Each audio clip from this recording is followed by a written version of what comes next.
زما محترمو رسول الله صلی الله علیه وسلم فرمایي وای خوندور نکاح او بهترینه نکاح هغه ده چې ایسرها مؤونتن چې د هغې تکلفات کمی په هغې کې مېلمانه ډېر زیات نه وي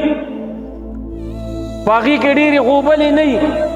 په هغې کې مهر ورکول زیات نه وي په هغې کې ډېر سامانونه نه راوړل کېږي نو دغه نکاح چې ده دا د برکت والا نکاح ده او دا بهترینه نکاح ده محترمو رسول الله صلی الله علیه وسلم فرمایي استیروالی کوئ نو په درې شیزونو کې دی په کور کې په اس کې او په ښځه کې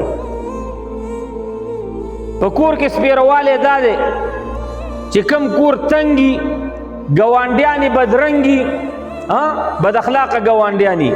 نو دغه د کور سپیروالی دی او د کور تنګوالی چې دی